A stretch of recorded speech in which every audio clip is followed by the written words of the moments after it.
नमस्कार साथियों, आप देख रहे हैं नीलोखड़ी की आवाज। हम पहुंचे हैं स्मार्ट बाबा भगवानगिरी गौशाला निगदू के अंदर। आप देख रहे हैं यहाँ पर श्री कामधेनु सुरभि महायज्ञ चला हुआ है और उसमें लगातार जो है भक्तजन यहाँ पर आहुति डालने के लिए आ रहे हैं। और आज पूरा दिन बहुत ही भव्य रहा। हम जानकारी लेना चाहेंगे जो यहाँ पर वेदी बनाई गई है उसको किस प्रकार से यहाँ पर पूजन हुआ है, और इसको लेकर के हम पूरी जानकारी आपको देंगे। हर्षित जी, क्या बताना चाहेंगे? यहाँ पर जो पूरा दिन है यह चलता है और बहुत सी आपने वेदी यहाँ पर बनाई हुई है, और इनका क्या महत्व है, और श्री कामधेनु सूर्य महायज्ञ है उसके बारे में आप पूरी जानकारी दे। नमो नारायण जी। ये जो यज्ञ है ये मेरे जीवन का तो पहला और बहुत बड़ा यज्ञ है, कामधेनु सुरभि महायज्ञ, जो कि इस आपके निगदू ग्राम में माननीय कृष्णानंद पुरी जी महाराज के सानिध्य में हो रहा है। और पूरा दिन वैदिक परंपरा के अनुसार यह यज्ञ हो रहा है। और इसमें जैसे आप सब ने सुना होगा 33 कोटि देवी देवता है। तो 33 कोटि देवताओं का इसमें आवाहन हो। कोटि माने कुछ लोग करोड़ लगाते हैं, लेकिन करोड़ नहीं, प्रकार होता है।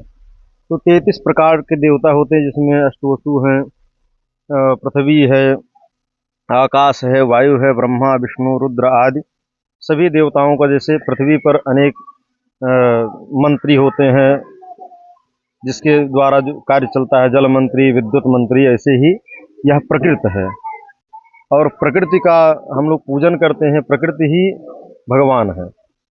भगवान यानी भूमि, वायु, अग्नि, अनल, अग्नि, वायु, आकाश, जल, यही 5 चीज है। तो भगवान शब्द में भी 5 शब्द हैं। तो ऐसे ही जब यज्ञ होता है तो इसमें प्रकृति का पूजन होता है। तोरण आदि बंधनवार बना करके, और इसमें जो वेदियां बनती है, इसमें गणेश जी महाराज का पूजन होता है, गौरी का पूजन होता है, कुलदेवी का पूजन होता है, और क्षेत्र के देवताओं का जो खेड़ा सरकार का पूजन होता है, और 64 योगिनियों का पूजन होता है, वास्तु का पूजन होता है। वास्तु यानी जानिए कि जिस घर में हम रहते हैं तो वो वास्तु दोष निवारण के लिए वास्तु का पूजन करते हैं। और नवग्रह के बारे में सबको पता ही है, नवग्रह देवताओं का पूजन होता है। और विशेष रूप से ब्रह्मा विष्णु आदि समस्त देवता, जितने देवता 33 कोटि देवता है, उनका आवाहन होता है। तो सुबह के समय लगभग 8 बजे से 10 बजे तक, 11 बजे तक पूजन चलता है। उसके बाद फिर हवन होता है। हवन में कम से कम अभी तक मेरे अनुमान से लगभग 1.25 लाख 1.5 लाख आहुतियाँ पड़ चुकी हैं। इतनी आहुतियाँ पड़ चुकी हैं। और कहने का तात्पर्य केवल यही है कि सुरभि, सुरभि यानी गाय। तो गाओ विश्वस्य मात्रा, जो आपको बताए थे, मतलब यही है कि गाओ मध्य, गाय के मध्य में समस्त देवता विराजमान है। तो ये करने का एक महाराज जी के मन में विचार आया कि अन्य यज्ञाएं तो होती ही रहती है, और यहाँ पर गौशाला है, लगभग 600-700 गायें हैं। और उन गाय के कल्याण हेतु, राष्ट्र कल्याण हेतु, ग्राम कल्याण हेतु, जनमानस कल्याण के हेतु यह जो है कामधेनु सुरभि महायज्ञ का आयोजन किया गया है। और सभी जनता जनार्दन, निगदू ग्रामवासी, जहाँ तक बहुत दूर दूर से भक्तगण आते हैं और इस यज्ञ का सब लोग लाभ ले रहे हैं। शास्त्री जी, यहाँ पर जो अग्नि प्रज्वलन की जो बातचीत आई थी कि यहाँ पर जो अग्नि प्रज्वलित की गई यज्ञशाला के अंदर, वो ऐसा नहीं कि जैसे अपने घरों में हम करते हैं, ना अलग तरीके से की गई, उसके बारे में थोड़ा सा बताएं। यहाँ पर जो अग्नि प्रज्वलित की गई है, ये अरणि मंथन के द्वारा की गई है। अरणि यानी काष्ठ। सब लोग जानते हैं कि अतिशय रगड़ करे जो कोई, अनल प्रगट चंदन से हुई।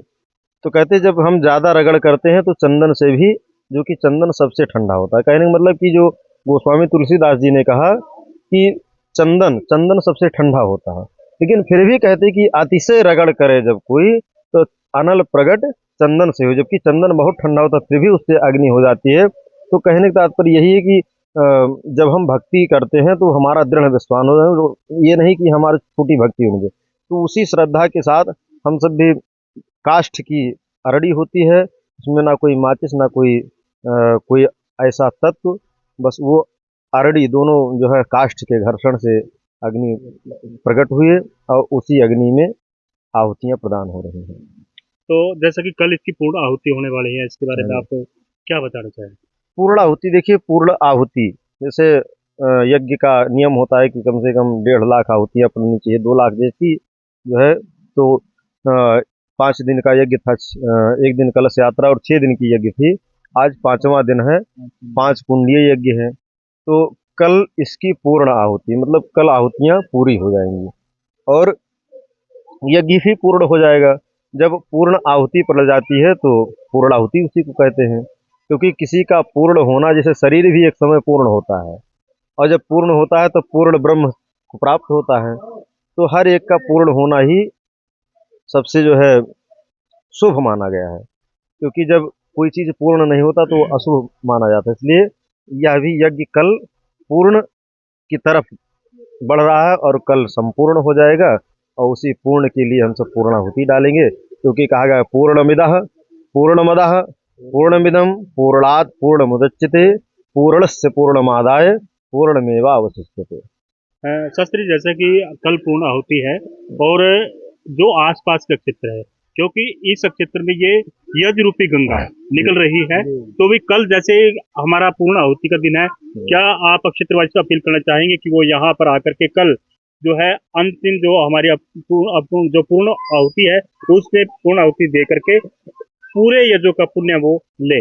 बिल्कुल, देखिए कहते हैं कि ये यज्ञ चल रही है, जैसे मान लीजिए कि आज 5वां दिन है, कल 6ठा दिन होगा, तो कहते हैं कि अंते मति। अब अंत में जैसे हम फोटो खिंचवाते हैं तो जिस समय मान लीजिए अब यहाँ वीडियो ले रहे हैं या फोटो कोई खींच रहा है, तो अंत में जब हम पहुँच गए, चाहे जहाँ कहीं रहें, और अंत में उसके सामने पहुँच गए, अब फोटो क्लिक हो गया और उस समय हम हैं तो उसी समय हमारा फोटो क्लिक हो जाएगा और वहाँ पर जब दिखाया जाएगा तो भाई ये थे फोटो में, तो इसका मतलब पूरी जगह रहे होंगे।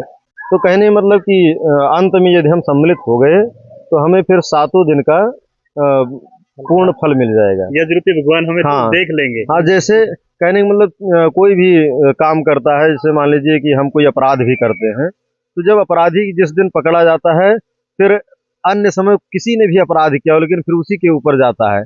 ऐसे ही पुण्य का भी है कि फिर जितने भी यजमानगण हैं सब लोग कर ही रहे थे, लेकिन हम आकर के जिस दिन सम्मिलित हो गए अंतरिम दिन, बस वो हमारा और दिनों का जो है पुण्य उसी में ही जुड़ जाएगा। तो कहने का मतलब हम जनता जनार्दन से यही अपील करेंगे यहाँ से कि इतनी बड़ी यज्ञ आपके इस क्षेत्र में निगधू गौशाला में हो रही है, तो कल पूर्णाहुति भी है और कल भंडारा भी है। सब लोग आए, यज्ञ का परिक्रमा करें, पूर्णाहुति में सम्मिलित हों और कीर्तन भी होगा कल 10 बजे से 12 बजे तक अखंड राम नाम कीर्तन है। और कल भगवान अनंत बलवंत श्री हनुमान जी महाराज का प्राकट्य उत्सव भी है, उसका उत्सव भी मनाया जाएगा। पूर्ण आहुति के साथ कीर्तन होगा, उसके बाद शाम को दिव्य जागरण और झांकी का भी आयोजन किया गया है। तो हम समस्त जनता जनार्दन, जहाँ तक आपके चैनल के माध्यम से हमारी आवाज़ पहुँच रही है, सब लोग आएँ और इस शुभ अवसर का लाभ लें, अपने जीवन को धन्य बनाएं। जी अपना परिचय दें। हमारा परिचय है, मैं आचार्य ललित कुमार शुक्ला श्री धाम अयोध्या से आया हुआ हूँ और मेरा ये परम सौभाग्य है कि स्वामी जी महाराज कृष्णानंदपुरी और पृथ्वीपुरी जी महाराज ने बड़े आदर के साथ, सम्मान के साथ हम सबको बुलाया और अयोध्या की पावन भूमि से आकर के हम सबको यह यज्ञ कराने का शुभ अवसर मिला। तो हम सब स्वयं अपने आप को धन्य मानते हैं और ऐसे जनता के बीच में, ऐसे श्रद्धालु भक्त के बीच में जब आते हैं तो बड़ी गौरव और बड़ी प्रसन्नता का आभास होता है। तो ये थे शास्त्री जी, उन्होंने बताया कि इस यज्ञ की क्या महिमा है और आह्वान किया है जो भी भक्त जन है, जो क्षेत्रवासी है, जो भी इस वीडियो को देख रहे हैं, तो मेरी भी आप सभी से अपील है कि आप जहां तक भी ये वीडियो देख रहे हैं इसको अधिक से अधिक शेयर करें, लाइक करें, कमेंट करें और यहाँ पर कल पूर्ण आहुति में अवश्य शामिल हो और पूरे यज्ञों का पुण्य जो है वो अवश्य प्राप्त करें। आप देख रहे थे नीलोखेड़ी की आवाज, मेरे साथ कैमरामैन विपिन शर्मा के साथ। जय हिंद, जय भारत।